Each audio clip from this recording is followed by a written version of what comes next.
Hello welcome on law edu station. और ये भी लेक्चर है अबाउट रूल ऑफ लॉ। इस वी लेक्चर में हम समझेंगे ये डॉक्ट्रिन क्या है, इसका बेसिस क्या है, how is it linked with administrative law. ये टॉपिक सुपर सुपर इंपॉर्टेंट है from the perspective of administrative law. India में इस डॉक्ट्रिन के बलबूते पर बहुत ही रेवोल्यूशनरी चेंजेस हुए हैं, जिसने आज के नए भारत की फाउंडेशन रखी है। तो चलिए आगे बढ़ते हैं इस इंटरेस्टिंग से टॉपिक की तरफ। एक बार फिर से स्वागत है आपका ऑन लॉ एड्यू स्टेशन और मेरा नाम है शालिनी।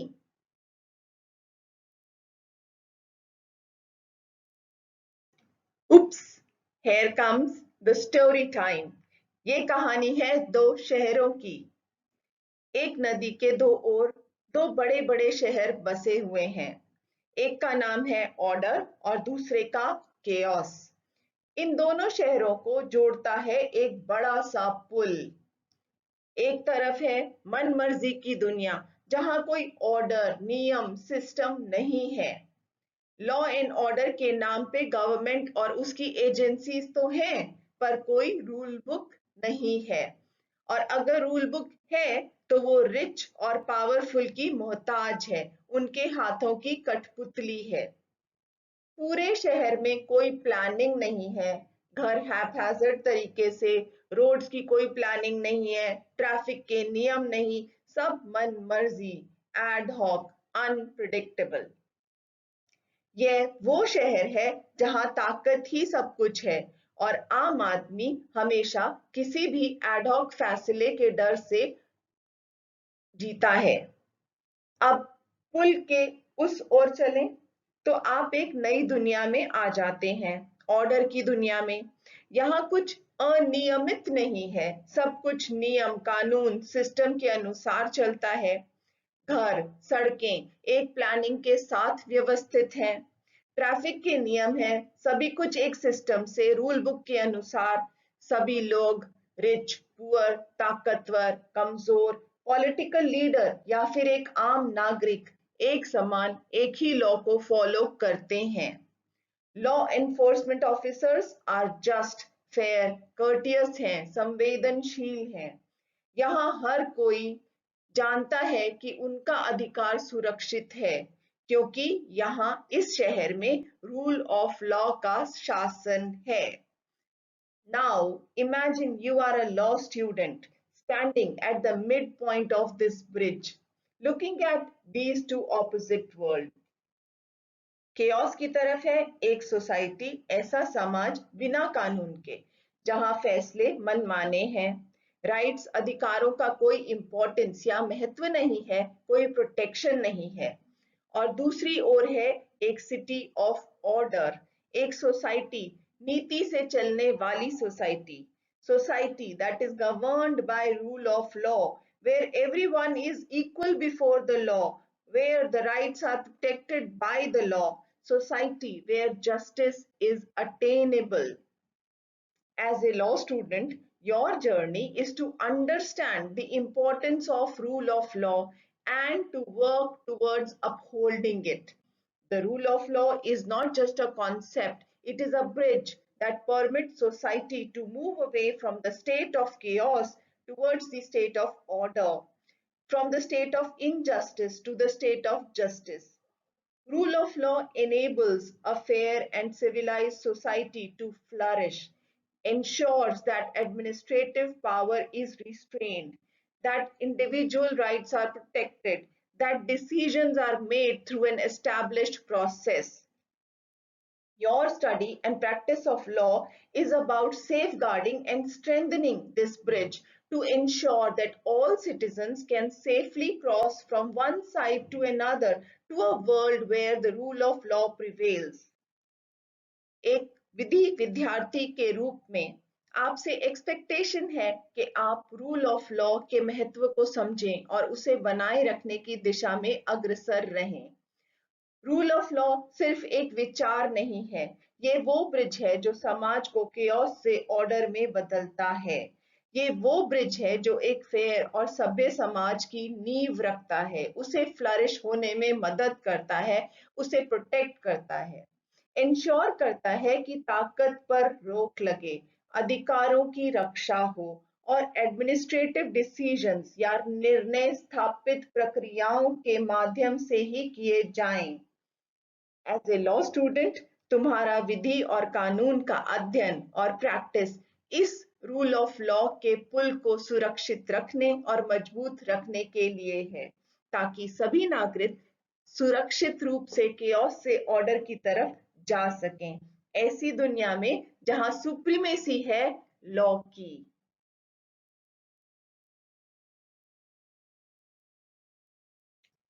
एक क्रूड सेंस में रूल ऑफ लॉ डिफरेंशिएट करता है केओस को ऑर्डर से। ये तो पक्का है that civil society cannot exist without order and without social cooperation। और इस ऑर्डर के लिए हमें चाहिए एक स्ट्रक्चर, एक ऑर्गेनाइज लिविंग, और जिसके लिए जरूरत होती है हमें लॉज की। क्या लॉज का होना ही सिर्फ काफी है? उन लॉज का आधार क्या है? क्या वो जरूरी नहीं? Do ends justify the means? Leader का या फिर गवर्नमेंट का या फिर एडमिनिस्ट्रेटिव मशीनरी का इस सोसाइटी में स्ट्रक्चर को, ऑर्डर्ड लिविंग के गोल्स को कैसे अचीव करना है, क्या इनका महत्व नहीं है? क्या अगर शहर का राजा, किंग, एक डिक्टेटर या तानाशाह है तो श्योर शॉट है कि सिटी में ऑर्डर तो रहेगा ही। पर डिक्टेटर लीडर ने कैसे इसको अचीव किया? By coercing the population into obedience। What would you call such submission? Rule of law or the rule of dictator?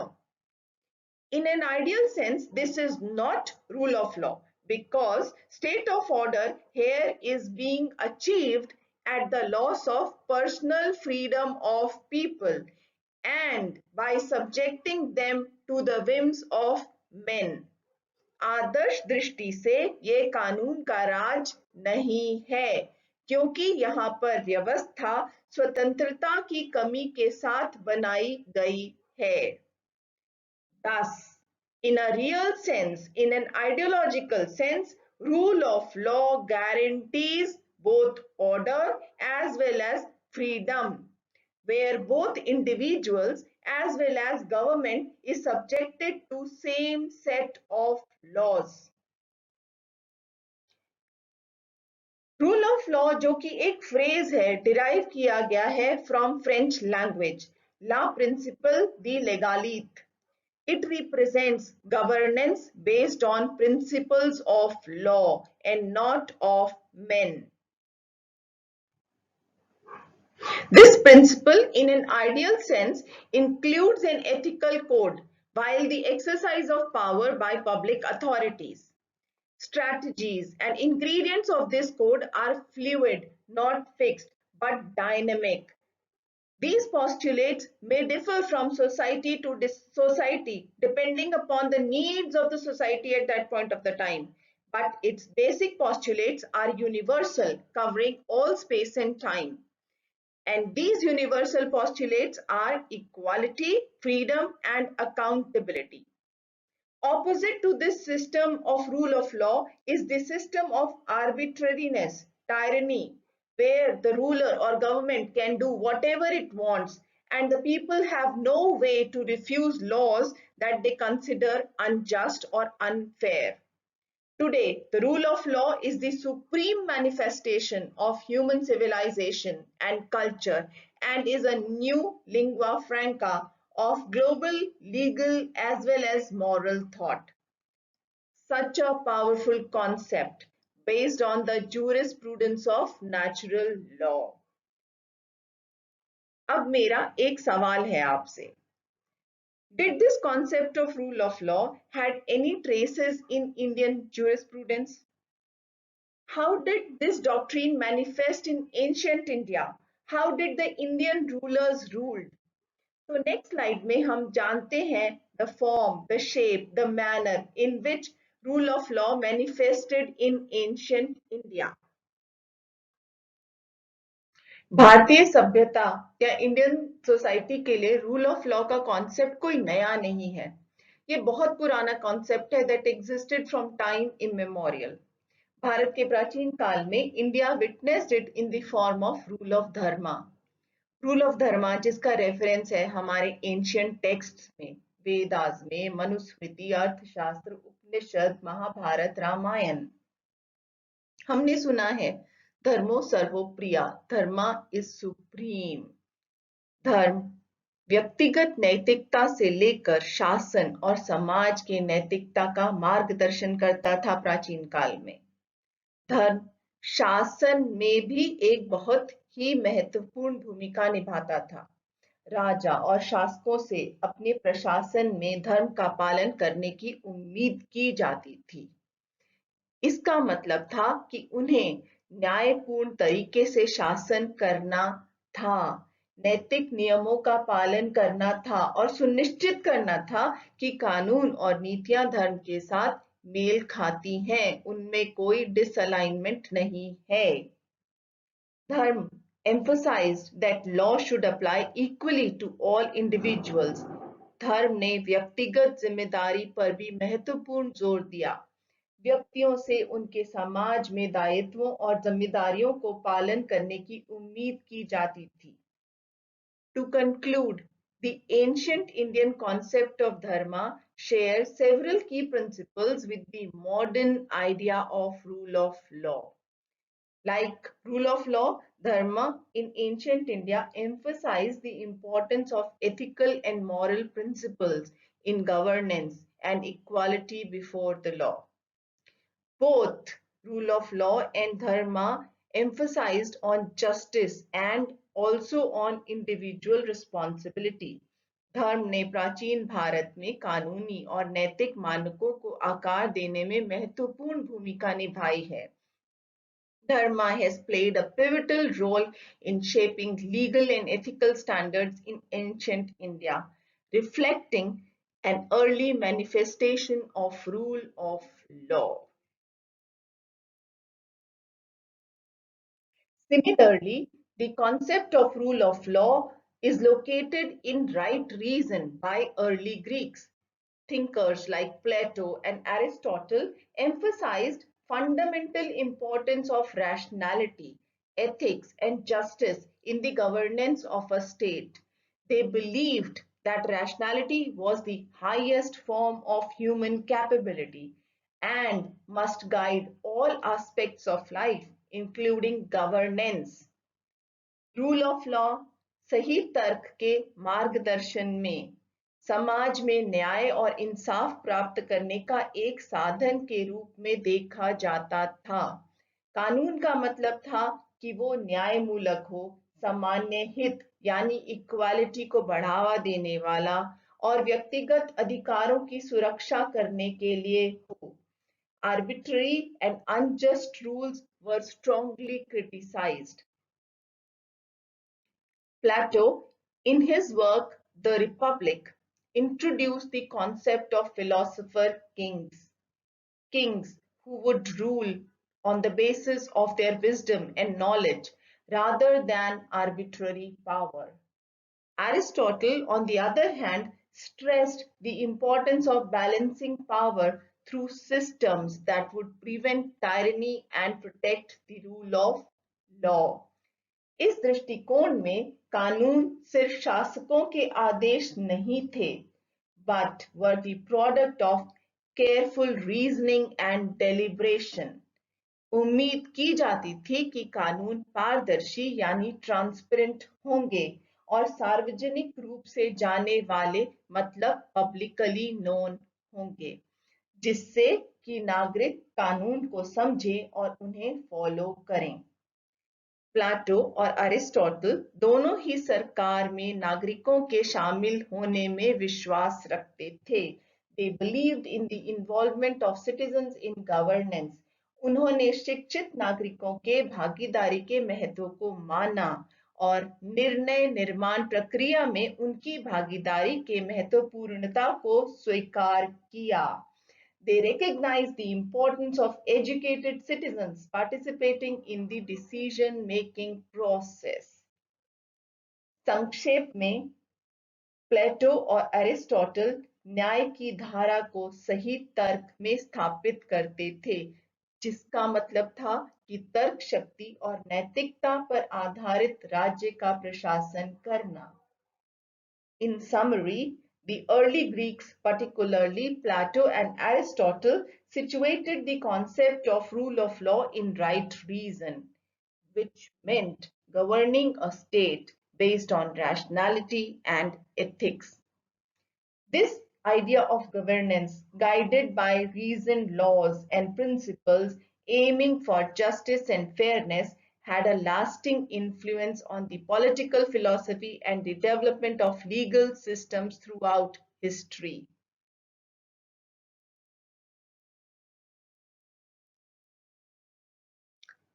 After learning about the early manifestation of the doctrine, अब वापस आते हैं modern day rule of law पर. Chief Justice Edward Coke is said to be the modern day originator of the rule of law. When he asserted that the king must be under the law, he provoked and established the supremacy of law over the executive. Later on, this was comprehensively defined, developed, and established by Dicey in his book, The Law and the Constitution, in the form of three principles. One, the supremacy of law.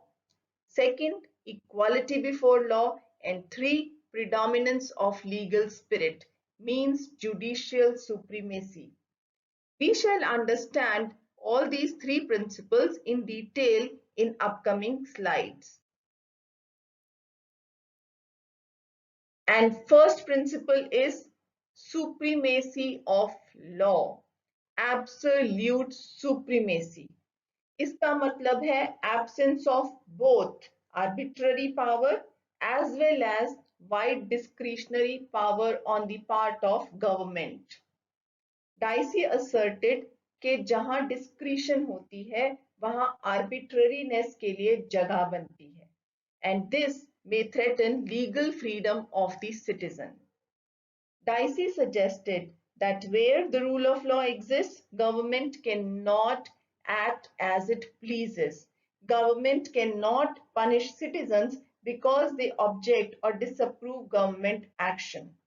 That no man is punishable or can lawfully be made to suffer in body or goods except for a distinct breach of law, which has been established before in the ordinary legal manner in the ordinary courts of the land. यानी कि किसी भी आदमी को शारीरिक या संपत्ति में दंडित किया जा सकता है या कानूनी रूप से पीड़ित किया जा सकता है, लेकिन तब जब उसने पहले से स्थापित कानून का एक विशिष्ट उल्लंघन किया है, अदरवाइज नहीं. The second principle is equality before law, which implies that there must be equality before law and also an equal protection of all classes. That law should not discriminate against people on the basis of race, gender, creed, social background, or any other factor. That all men are treated equal by ordinary law of the land, which is administered in the ordinary courts. Equality before law also means that there is an absence of privileges, yani suvidha ka abhav, that every man, whatever be his rank or his condition, is subjected to the ordinary law of the state and also to the same jurisdiction of the ordinary courts. That law is equally applied to ordinary citizens as well as to the government officials. Equality before law also means that no man is above law, which means however high you may be, law is above you. To summarize, Dicey formulated three principles of rule of law. First, the supremacy of law. The second, equality before law. And the third principle, as formulated by Dicey, is predominance of legal spirit, yani supremacy of judiciary. And this we shall see in the next slide. In most of the countries, rights are guaranteed by the written constitution. But this is not the case for England. There, the rights of citizens are actually a result of judicial decisions of particular cases which had actually arisen in past. तो नागरिकों के अधिकार उन विशेष मामलों के निर्णय का परिणाम है जो वास्तव में पक्षों के बीच उत्पन्न हुए थे. Hence, unlike India, common law of Britain is the source of fundamental freedom of people of Britain. इसलिए ब्रिटेन के लोगों के मौलिक स्वतंत्रता का सोर्स है ब्रिटेन का common law. Based on this, Dicey emphasized on the role of courts of law as the guarantors of individual liberty. He believed that rights would be secured more adequately if they were enforceable in the courts of law and not by declaring those rights in a document. He feared that if the source of fundamental rights of people was a document, then these rights could be abrogated by any despotic or dictator government anytime by amending the constitution. उनको डर था कि अगर लोगों के मौलिक अधिकारों का सोर्स कोई डॉक्यूमेंट होता है तो संविधान के संशोधन के माध्यम से कभी भी इन अधिकारों को समाप्त किया जा सकता है. In England, no such abuse of rights could take place because the rights of citizens are actually not based on a written text, but they originate from the customs and traditions. एक तरीके से देखा जाए तो उनका जो fear था वो एक अनरियल नहीं था. तो हम इंडिया में देखते हैं during the 1975 emergency the Supreme Court in ADM Jabalpur versus Shivkant Shukla case ruled that during an emergency, the right to life and personal liberty of individuals could be suspended, and such acts of the government could not be challenged in a court because it was found that the source of personal liberty in India is Article 21 of Constitution, which had been suspended by the presidential proclamation. So Dicey emphasized on judicial supremacy as the third essential element of the rule of law. तो अभी हमने यहाँ पर देखे three principles of Dicey for rule of law. First, supremacy of law. Second, equality before law. Third, predominance of legal spirit. अब हमारा अगला topic है on the criticisms of Dicey's rule of law. The first criticism is that discretion is indispensable. So in his first principle, supremacy of law, Dicey emphasized that no functionary of democratic government should have wide arbitrary or discretionary powers, as they may interfere with the liberty and freedom of people. उनका मानना था that absence of discretionary power is what differentiates democratic governance from autocracy. एक तरीके से बात तो सही है. Wherever there is a discretion, there is a room for arbitrariness. पर क्या ये practical है? Criticism है that Dicey failed to separate discretionary power अलग हो सकती है arbitrary power से. Discretionary power, unless exercised improperly, is not same as arbitrary power. Modern welfare states जो कि work करती हैं to bring in social development, they cannot function without discretionary powers. Discretion जरूरी है, but it needs to be exercised properly और उसके लिए it must be subjected to judicial review. So critics का कहना है रूल ऑफ लॉ के लिए एब्सेंस ऑफ डिस्क्रिशनरी पावर का होना जरूरी नहीं है. रूल ऑफ लॉ के लिए जरूरी है that courts should prevent this abuse of discretionary power. The same was emphasized or observed by Justice Matthew in Indira Nehru Gandhi versus Raj Narayan.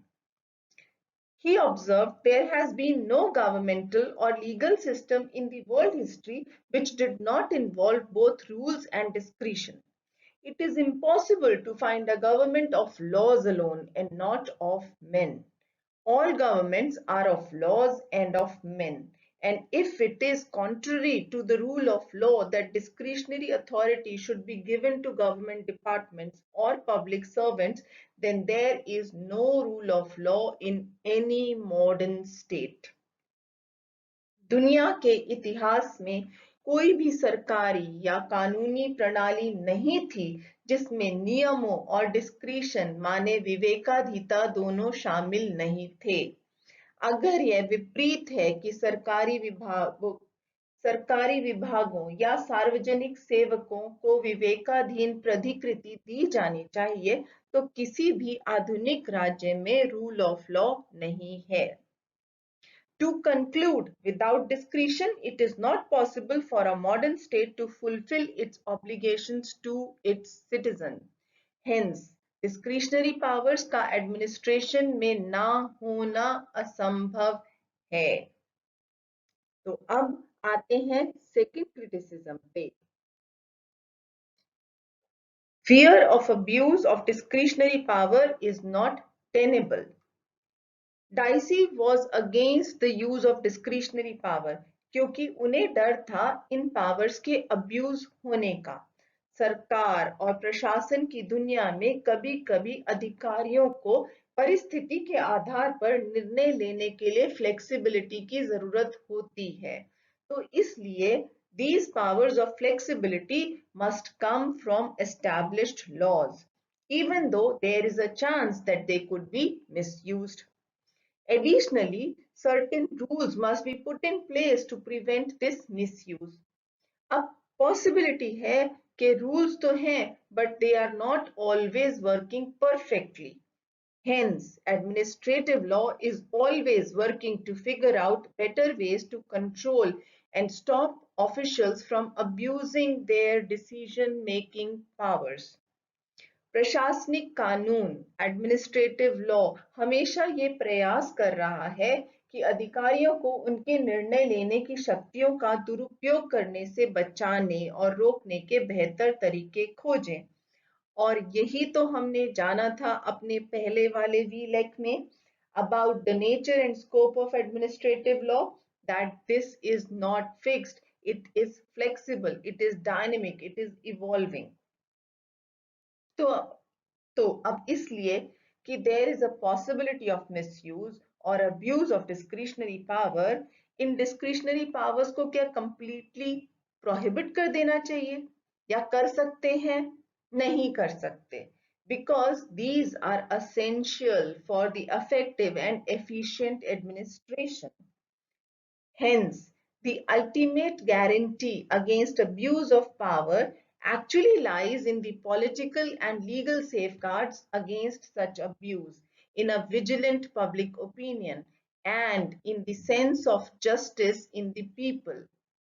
मतलब डिस्क्रिशनरी पावर या शक्ति के दुरुपयोग के खिलाफ अल्टीमेट सुरक्षा कहां से आती है?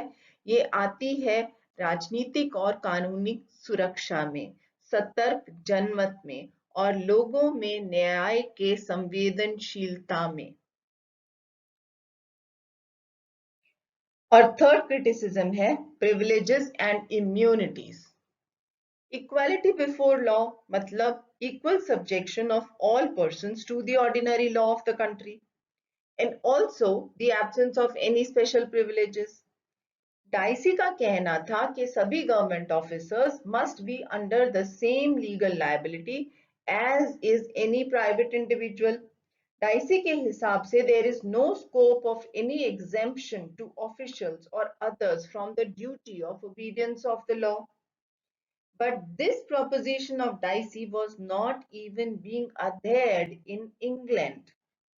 He ignored the privileges and the immunities that the Crown of England enjoyed under the cover of maxim that the king cannot do any wrong. He also ignored many statutes which conferred discretionary powers on the executive. Under these statutes, executives could not be called into question or tested in the ordinary courts. He missed that special protection has been provided to the officials of Britain by Public Authorities Protection Act. He missed to acknowledge that foreign diplomats enjoy immunity before the courts, and the discretionary power of Crown to terminate the services of its servants where the Crown is not bound even by the express terms in the contract. The maxim, the act of state doctrine, provide a defense to the actions of states in law of tort. So ये सभी examples explain करते हैं that while formulating the principle, Dicey missed on several existing anomalies which were existing in Britain itself. Hence this criticism. The fourth criticism is that he misunderstood the French droit administratif, which are the special administrative courts for disputes between a government official and a private individual existing in France. In his second principle, Dicey insisted that every person, including the government servant, should be subjected to the same set of laws as well as to the same ordinary courts of the country. Basis this, he criticized the French system as the law applicable was not the ordinary law but a special law which was developed by a special court. He was of the opinion that the administrative courts in France were established to protect the government officials.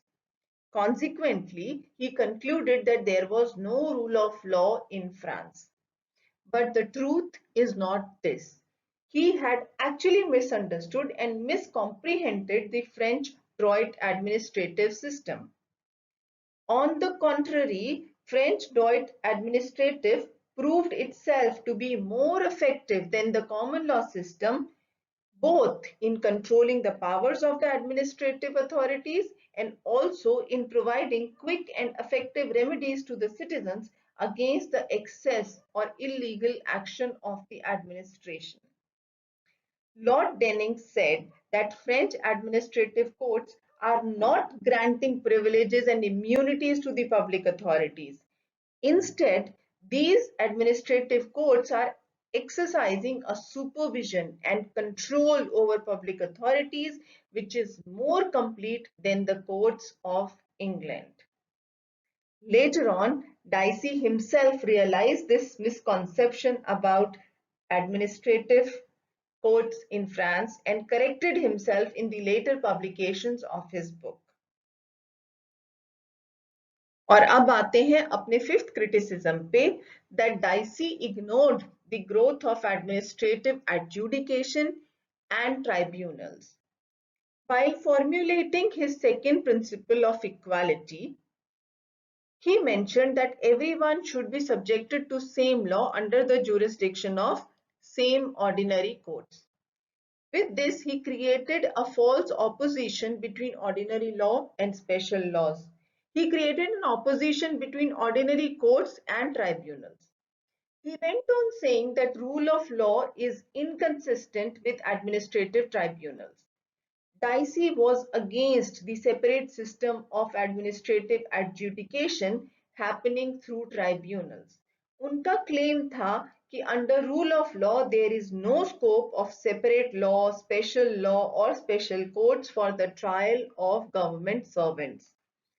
यहाँ dicey ने प्रशासनिक tribunals की मौजूदगी को नजरअंदाज किया जो कि पहले से ही ब्रिटेन में मौजूद थे और अपने सब्जेक्ट्स के अधिकारों का निर्णय कर रहे थे अपने विशेष कानूनों के अनुसार. Example, offences against military law or naval law were tried by court martial. General medical council अपने मेडिकल प्रोफेशनल मेंबर्स को on the grounds of professional misconduct adjudicate कर रही थी. बाद में dicey realized that the special tribunals may be more effective in enforcing official law. Wade and Phillips observed that rule of law is satisfied जब tribunal निष्पक्ष और स्वतंत्र होते हैं, जब हर व्यक्ति के अधिकारों को प्रभावित करने वाले फैसले से पहले उनकी बात सुनी जाती है, when the reasons are given for decisions and reasonable regard is being paid to the president. In a nutshell, despite the tribunals, rule of law still prevails provided the decisions are impartial and that those who give them are not liable to pressure from the executive. अब आते हैं अपने sixth criticism पे। Dicey negated the presence of administrative law in Britain. He went on to say that administrative law was utterly foreign to English constitution. Dicey ने England में प्रशासनिक कानून की मौजूदगी को नकारा। उन्होंने कहा कि प्रशासनिक कानून इंग्लिश संविधान के लिए पूरी तरह से अजनबी था। On the contrary, administrative law existed in England, even at the time when Dicey's book was being published in 1885. Dicey, while formulating his principle, ignored the presence of prerogative writs of mandamus, prohibition, and certiorari by which the superior courts of England exercised control over administrative action. These writs are all about public law and they have nothing to do with private law. अगर उन्होंने इन Ritz को ध्यान से देखा होता तो वे England में प्रशासनिक कानून यानी एडमिनिस्ट्रेटिव लॉ की मौजूदगी को इनकार नहीं करते। Later, Dicey acknowledged the emergence of administrative law in England. Now we reach to the seventh criticism. With the third principle, predominance of legal spirit, Dicey went on to say that judiciary, not the constitution, is the protector of fundamental freedom. This third principle of Dicey's rule of law is not in alignment with any legal principle, but is actually aligning with the peculiar character of the British constitution system. Unlike other democratic countries, Britain does not have a written constitution. Hence, the principles of protection of fundamental freedom actually evolved from judicial decisions. Britain में एक लिखित संविधान नहीं है, इसीलिए मौलिक अधिकारों की सुरक्षा के सिद्धांत एक्चुअली जुडिशियल डिसीजन से इवॉल्व हुए हैं। और यही कारण है डाइसी ने एम्फसाइज किया on the role of judiciary in enforcing individual rights and personal freedom. अब अमेरिका और भारत के लिखित संविधानों के कॉन्टेक्स्ट में this meaning of rule of law does not hold good. US and India, the constitution is the ultimate source, ultimate power, and ordinary law is actually governed by the constitution. So any law which is against the Constitution of India is declared void. So the third principle of Dicey has been criticized on the ground that a written constitution with the specified rights of citizens provides a better protection against abuses of state. तो एक लिखित संविधान जिसमें नागरिकों के अधिकार return होते हैं, राज्य के दुरुपयोग के खिलाफ बेहतर सुरक्षा प्रदान करता है। So to conclude, we can say that despite various shortcomings, Dicey succeeded in developing a universal philosophy of rule of law. Despite numerous criticism, rule of law has proved to be an effective instrument in confining the arbitrary powers of administrative authority. Rule of law is not just a theoretical concept. It has been consistently invoked in every modern democratic country to keep control over the arbitrary exercise of power by its administrative authorities. So with these criticisms, we conclude this VLEC. In this VLEC हमने जाना rule of law है एक वो bridge जो कि separate करता है chaos को ऑर्डर से। हमने समझा कि रूल ऑफ लॉ है opposite of tyranny, system of arbitrariness के, where the ruler of or the government can do whatever it wants and the people have no remedies against unjust or unfair laws made by man. We learnt La Principale de Legalite जो represent करता है governance based on principles of law. हमने समझा difference between rule of law and rule of main. केवल law का होना rule of law नहीं है. रूल ऑफ लॉ है एक एथिकल कोड जिसके इंग्रेडिएंट्स में change from time to time as per the needs of society. But the universal ethical code includes three things: equality, freedom, and accountability. Then we learned how rule of law existed in the form of dharma in ancient India, how it existed in the law of reason in early Greek. We learnt the three principles of rule of law by Dicey. 1. Supremacy of law. 2. Equality before law. 3. Predominance of legal spirit. Then we learnt about the 7 criticisms of these postulates of Dicey. During the criticism, हमने French Droit administrative system के बारे में भी जाना. So this was a marathon VLEC. I hope you found it as interestingly informative. और law education पर next VLEC में हम समझेंगे principles of natural justice. So before I let you go, I have quick favors to ask for SCSF. Subscribe, comment, share, and follow. Thank you, Namaste, Sat Sri Akal, and wish you all the very, very best.